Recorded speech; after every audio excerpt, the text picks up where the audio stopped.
Hi guys, it's Splash and Crash here, and today I will be showing you guys my top 20 players of all time. Before you start, I want you guys to Hi guys, it's Splash and Crash here, and today I will be showing you guys my top 20 players of all time.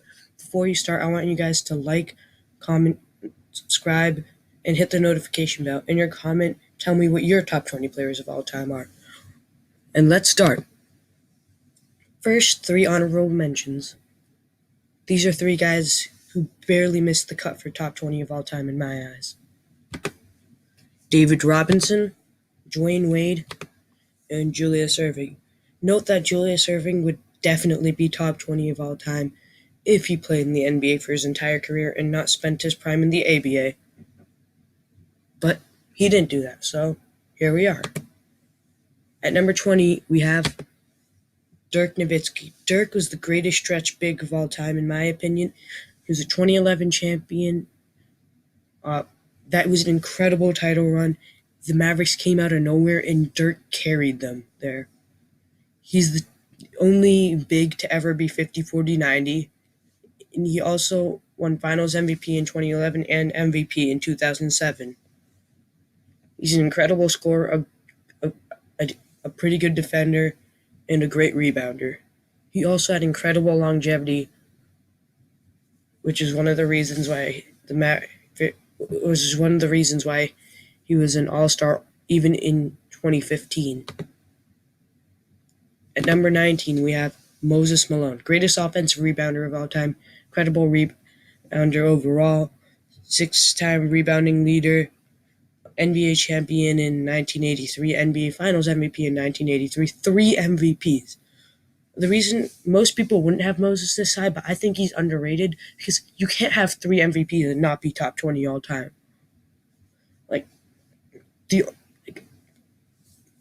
Him joining 76ers in my eyes is somewhat like Kevin Durant joining the Warriors, because they both joined teams with 3 All-Stars that were runner-up that almost won the championship the year prior, losing in the finals. But in Moses' case, the 76ers, their 3 All-Stars weren't all in their prime and didn't go 73-9, while the Warriors did. So yeah, Moses was also an incredible defender and a really good scorer too. He probably would be a bit higher if he played more in the NBA. At number 18, we have Charles Barkley. The only reason Charles Barkley is not top 10, maybe even top 5, is because he doesn't have that ring. If he had that ring, he'd be so much higher. He won an MVP, 6'7" or 6'6" power forward in an era where there was extremely tall, extremely strong bigs, but Charles Barkley was just as strong, if not stronger than most of them, and was still able to be an incredible rebounder, averaging almost 12 rebounds per game. He's one of the best Philadelphia 76ers players of all time and one of the best Suns of all time. Number 17, we have Karl Malone. Karl Malone's second most points scored of all time. He's a 2-time MVP, 14-time All-Star, 2-time All-Star MVP, formed the greatest duo along with John Stockton to never win a championship. Would be much higher if he won at least one championship. He's also the oldest MVP of all time at 35 years old. LeBron James might change that, but it hasn't happened yet. At number 16, we have Steph Curry. Steph Curry is a 3-time champion, 2-time MVP, and the second MVP was unanimous, greatest shooter of all time. He was 50-40-90. Just incredible, absolutely incredible.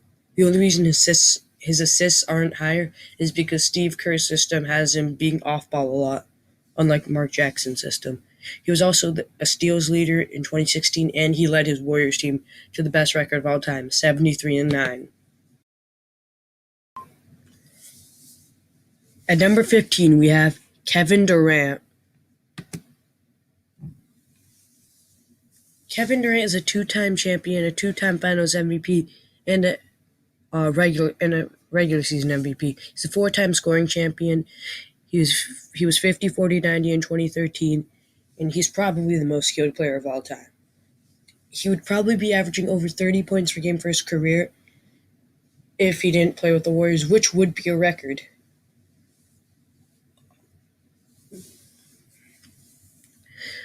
The reason why I have him above Steph Curry is because they won 2 championships together, and Kevin Durant won both of the Finals MVP, and not Steph Curry.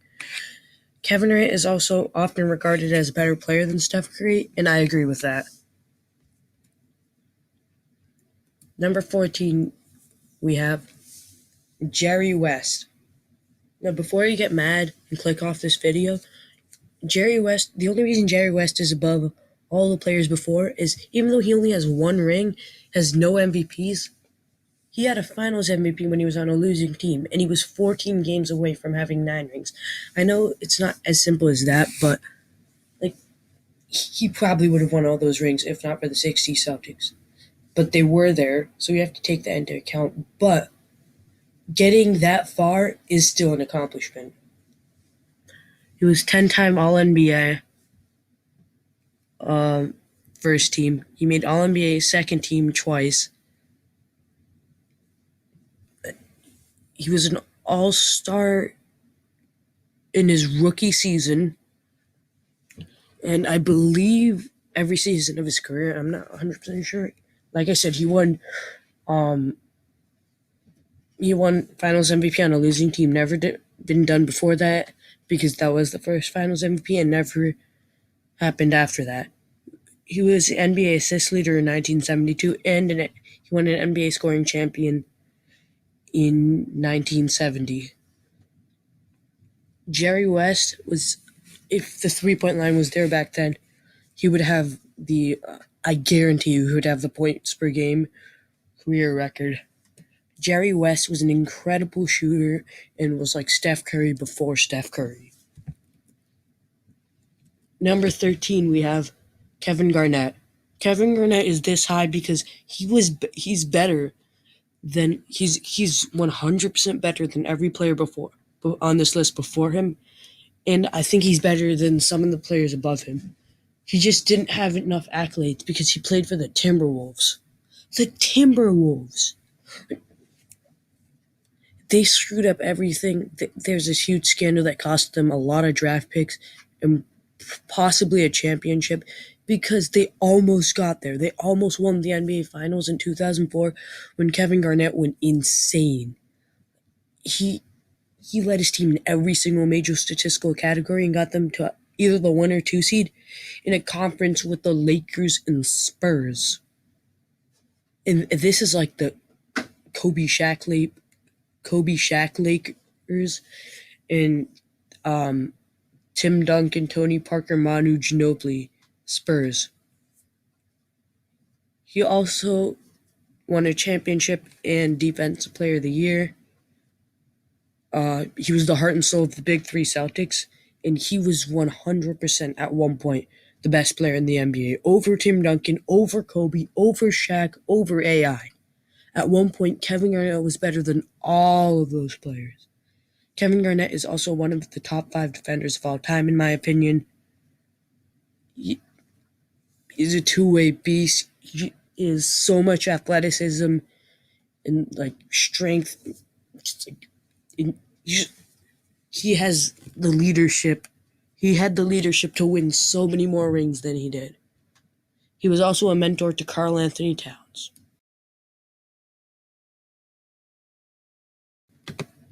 At number 12, we have Oscar Robertson. Oscar Robertson was the original triple-double king. Before Russell Westbrook stat padded for 3 triple-double seasons, Oscar Robertson had a legitimate triple-double season and was 1 assist or 1 rebound away in 5 different seasons from having 5 triple-double seasons. Oscar Robertson won a championship, an MVP, was a 12-time All-Star. He had an All-Star in his rookie season and was the All-Star MVP in his rookie season. That MVP he won was incredible because I'm pretty sure Bob Cousy was the only other guard in that entire era that won an MVP. Because at that time, you needed a big man dominated the game. You needed a big man to be successful, which at that time was very true, because the only good team without a real big man was the Lakers, and even then they had Elgin Baylor, who could crash the boards and get many rebounds. Oscar Ro- and the, but the even then the Lakers didn't win a ring until they got Wilt Chamberlain. So being able to win MVP in that era is crazy. He was an assist leader, uh, a multiple time scoring champion, I believe. He was multiple time All NBA. Just incredible. Absolutely incredible. Greatest king or royal, whatever you want to say, of all time.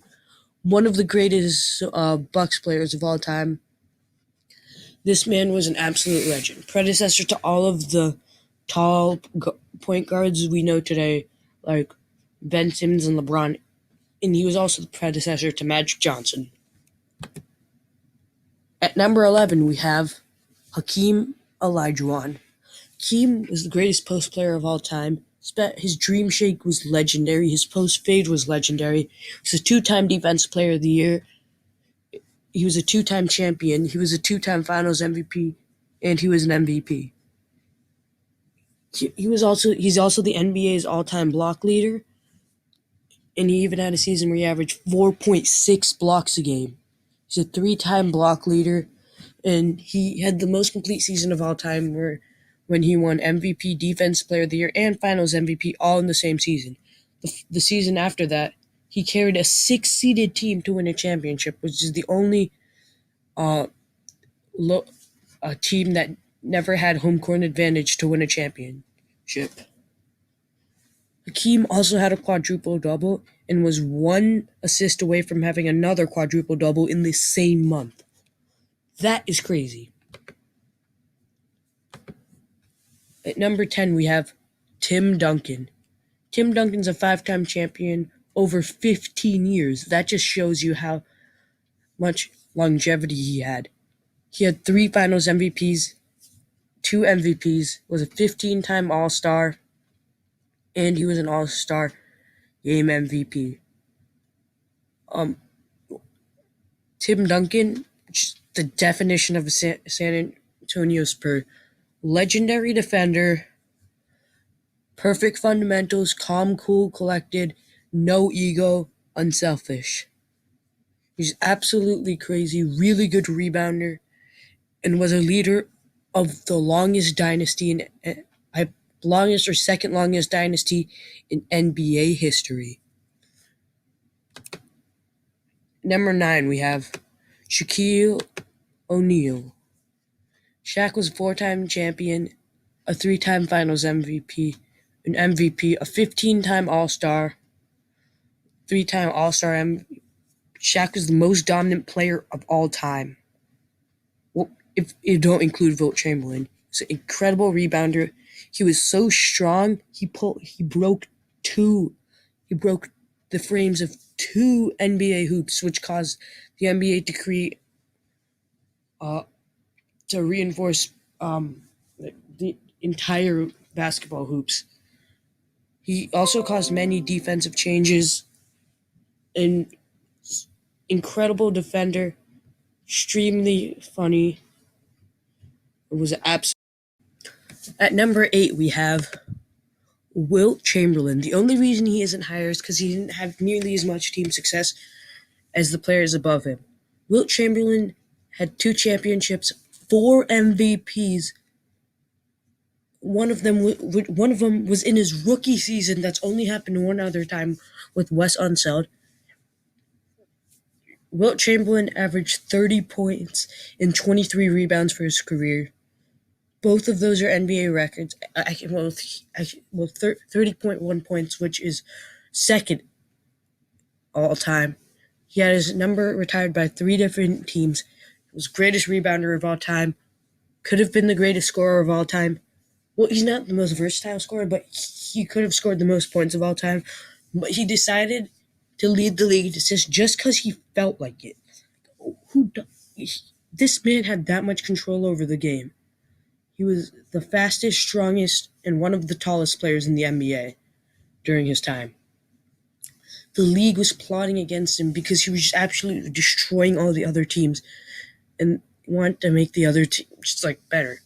He only missed the All-Star game once, and I believe he had an injury that season because I highly doubt Wilt Chamberlain would ever miss the All-Star game under normal circumstances. He was the 1972 Finals MVP. Crazy records, 50 points a game in a season, that's a record. 27 rebounds in a game, that's a record. 48.5 minutes a game, that's also a record. So many more records, I can't name them all, or this video would be like 2 hours long. Next up, at number 7, Bill Russell.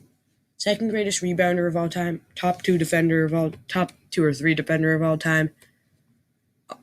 Greatest winner of all time, so many MVPs. His team success and his will to win is why I have him above Wilt Chamberlain. It's the only reason. There's nothing else, because he definitely doesn't have the offense to go against Wilt Chamberlain. He would also be he's also top 2 shot blocker of all time. Personally, I have him above Wilt Chamberlain. I wasn't alive back then, but from what I've heard, Bill Russell, he blocked shots strategically. He hit the ball to his teammates, or the only time he'd knock the ball out of bounds is when it was clear that the other player was going to score. Bill Russell, while Wilt Chamberlain would just hit the ball like 20 rows up into the stands. Which means that Bill Russell could have had like way more blocks than Wilt Chamberlain, but he was much better at blocking shots because he could have easily done more. He had 5 MVPs, 11 championships, 8 championships in a row, 9 championships in a decade, 11 championships in 13 years, more championships than more championship rings than fingers on his hands. This guy won a lot of championships. At number 6, we have Larry Bird. The only reason he isn't higher is because of injuries, and there was another dynasty going on while he was making his own. So he won 3 championships, 2 finals MVPs, 3 MVPs, 12 All-Star appearances. I believe he only missed it once. 2 50-40-90 seasons in the 80s. That shouldn't... At that time, this is just like 3 or 4 years after someone led the league in three-point shooting like 20-something%, and he goes 50-40-90 twice in this era. What? This man he was an absolutely legendary shooter. Obviously, he won the first 3 three-point contests there were. Number 33 retired by the Celtics. Like I said, he'd be much higher if not for injuries. He also averaged 10 rebounds a game at small forward. That's good. Like, really good. Number 5, we have Magic Johnson, Larry Bird's rival, 6'9" point guard, 5 championships, 3 finals MVPs, 3-time MVP, 12-time All-Star, only missed it in his second season and his return season. Almost averaged a triple-double, second greatest Laker of all time, really good at steals, really good at assists. This man was a big man with the speed, passing, and perimeter defense of a point guard. 4, we have Kobe Bryant. Kobe Bryant is the greatest Laker of all time. 5-time champion, 2-time finals MVP, won the MVP in 2008, 18-time All-Star, only missed it in his rookie season and his third season. Was an all-star starter at 19 years old. Only player in NBA history to have 2 numbers retired by the same team.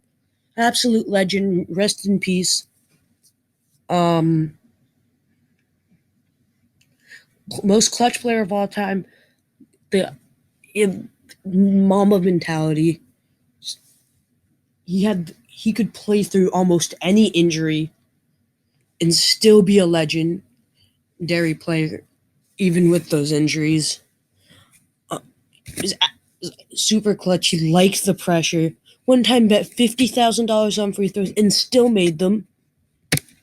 Absolutely crazy. Super athletic. Absolute legend. Rest in peace. He's very polarizing because I've seen well, like his all-time ranking. Everyone likes him, but his except maybe some haters. Yeah, hate on the haters. Anyways, his rankings all over the place. Bleacher Report had him at 14th all time, which is crazy. A lot of people have him at third. I personally have him at fourth because I don't think I can put him above the player that I have above him because, well, he just doesn't have the accolades to go against this guy. Speaking of that guy, number 3, Kareem Abdul-Jabbar had the skyhook. It's the greatest post hook shot of all time. He invented it. It's unstoppable. This skyhook helped him get 6 rings, 2 Finals MVPs, 6 regular season MVPs. He was a 19-time All-Star. Only missed the All-Star team in 1978. He was 10-time All-NBA first team, 5-time All-NBA second team. He was a really good defender.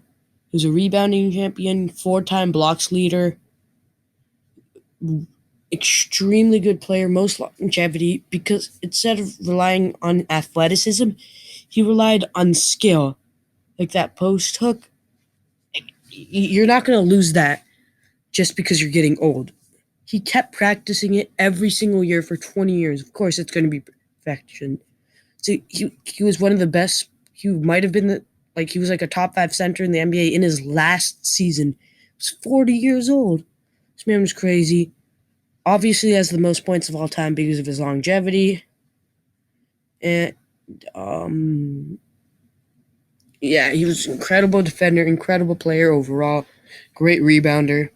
And after he exited his prime, he was a really good second option for Magic Johnson, but really he was a first option. At number 2, we have LeBron James, one of the best athletes in any sport of all time, 4-time MVP, 16-time All-Star. He's still going strong, even at 35 years old.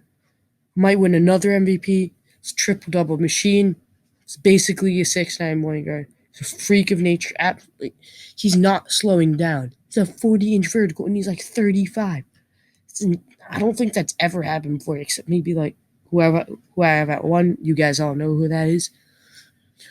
Would probably be the GOAT, if not for one man. Number 1, Michael Jordan. 6-0 in the finals, 6 finals MVP, 5 MVPs, way too many more accolades. Highest vertical of all time, greatest athlete of all time, defensive player of the year. Absolutely incredible. He didn't lose 3 games in a row for 10 years straight or something like that. That's crazy. Absolute legend. And it's obvious he's first. That's it for the video. I want you guys to like, comment, and subscribe, and hit the notification bell if you haven't already so you never miss an upload. Once again, comment down below what your top 20